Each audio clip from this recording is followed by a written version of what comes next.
오늘 우리에게 주신 하나님의 말씀은 잠언 13장 22절입니다.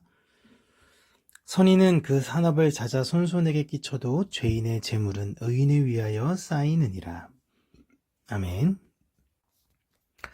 사람은 무언가를 남기고 싶지 않아도 남길 수밖에 없는 삶을 살아갑니다.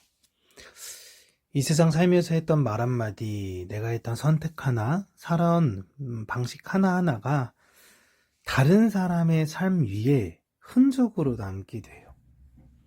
그렇기에 나는 무엇을 남기고 있는가? 아니, 더 정확하게 말하면 내 삶은 누구를 향해 쌓이고 있는가라는 걸 우리는 생각하면서 살아야 합니다.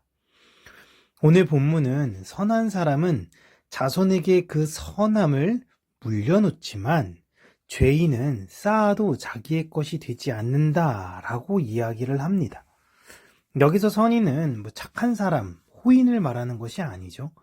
완전하고 완벽한 신앙인을 지칭하는 단어가 아닙니다. 히브리어로 선하다라는 것은 하나님의 질서 안에 머무는 상태를 뜻해요. 보시기에 좋았더라 해서 좋았더라가 바로 이 선하다라는 뜻입니다. 이 사람들은 계산을 하지 않습니다. 내가 이건 남기고 저건 좀 빼돌리고 숨기고 이렇게 계획하지 않습니다. 그들은 그저 하나님 앞에서 오늘을 성실히 살아냅니다. 그런데 놀라운 것은 그들의 삶의 수고의 흔적이 다음 세대에 흘러가게 된다라는 것입니다. 그게 흔적으로 남게 되는 것이죠. 오늘 본문에서는 어떤 산업을, 가업을 잘 일으켰다라는 내용으로 이야기하는 거지만 이들이 어떤 능력이 탁월하고 경영적 수완이 뛰어나서 가업을 잘 일으켰다라는 내용이 아닙니다. 그들이 다음 세대에게 하나님의 질서에 관한 신뢰와 순종을 잘 전달했다라는 것을 뜻하는 것입니다. 잠언에서 말하는 산업은 돈이 아닙니다. 땅의 크기가 아니고 수확량을 말하는 게 아니에요. 삶 전체를 관통하는 방향성을 이야기하는 것입니다. 말하는 방식이나 삶에 결단했던 모습들이나 고난 앞에서도 무너지지 않으려고 했던 태도들, 하나님을 신뢰했던 그 삶의 고난의 흔적적 습관들, 이 모든 것들이 자자손손에게 흘러가는 보이지 않는 유산이 되는 것입니다. 그런데 본문은 그런 의인이 이야기하다 갑자기 방향을 바꿔서 죄인에 대해서 이야기합니다. 그런데 죄인의 재물은 죄인을 위해서 쌓인다라는 것이 아니라 죄인의 재물이 의인을 위해서 쌓인다라고 해요. 이 말씀이 좀 이상하죠?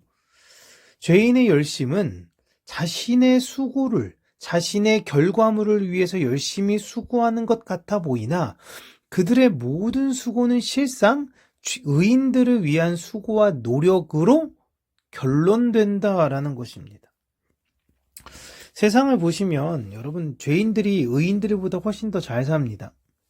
그런데 그들이 부유하게 되는 이유는 하나님을 온전히 따르려는 자들을 위해서 그들은 노력하게 되는 것을 보여주시려는 거예요. 하나님이 악인들을 때로는 형통한 것처럼 보여요. 그래서 부유하게 만듭니다. 그런데 그렇게 쌓였던 부가 하루아침에 날아가게 만들기도 하시고 망하기도 하세요. 그걸 통해서 하나님은 의인들에게 말씀하시려는 겁니다. 자 봐, 네가 진짜 부러워야 되는 삶이 저런 삶이니? 그 끝까지 내 욕심으로 해서 달려가고 찾아갔다가 모든 걸 다 잃어버리는 그런 삶이 네가 원하는 삶이니? 라는 것이죠.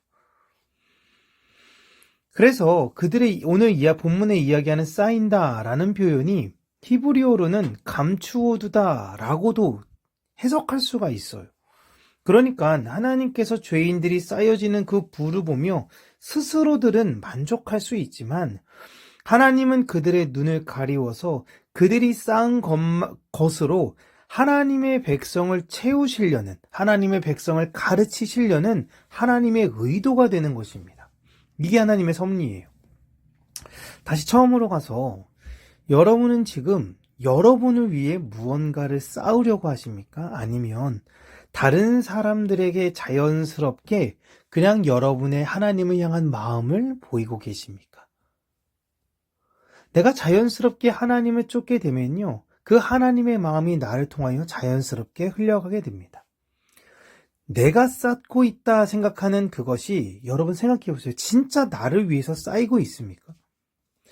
돈이 어느 정도 쌓이면 마음 안에 진짜 윤택함과 평안함이 찾아올까요? 선인은 남기려고 인생을 살지 않습니다. 그저 하나님 앞에서 살 뿐입니다. 그러나 그들의 보여지는 그 삶은 자녀들에게나 혹은 주변 사람들에게 도전이 되고 길이 되며 다음 세대의 기준이 됩니다. 반면 죄인은 움켜쥐면서 살려고 해요. 놓치지 않으려고 합니다. 그러나 결국 자신에게 남겨지는 것은 없습니다. 오늘 본문은 재물의 많고 적음을 이야기하고 있지 않습니다. 이 말씀은 누가 역사를 이끌고 가는 것인가 라는 걸 깨달으라 라는 것입니다. 하나님이세요. 그리고 분명히 말합니다.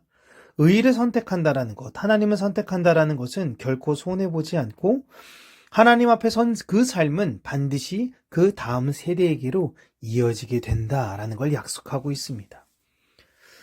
오늘 우리의 삶이 왜 이렇게 됐는가? 내가 하나님을 따르다 보니까 가세가 조금 어려울 수도 있고 남들에게 다 베풀다 보니까 그러지 않을 수 있어. 라고 이렇게 된 걸 자녀에게 시시콜콜 설명하지 않아도 돼요. 도리어 부자들이 스스로 자랑하지 않습니까? 야, 내가 그나마 이 정도 됐으니까 이 정도 기반을 마련한 거야. 그러니까 너희들에게 이런 것들이 혜택으로 주어지는 거야. 응? 그냥 그런 거 우리 굳이 설명하지 말자고요. 그저 사랑을 보이기 위한 애씀으로 우리 주변인들, 내 자녀들에게 기억되면 그런 걸로 됩니다. 오늘 우리가 쌓는 것은 우리의 이름이 아니에요. 나의 노력이 아니라 하나님의 의가 무엇인지를 흘려보내야 한다라는 것입니다. 우리의 삶이 이 세상에 보여지는 것으로서 끝나는 것이 아닙니다. 남기고 싶지 않아도 남길 수밖에 없는 것이 사람의 인생입니다. 여러분에겐 통해서 그 하나님의 나라, 하나님의 의가 흘러나와지시길 주님의 이름으로 축복합니다.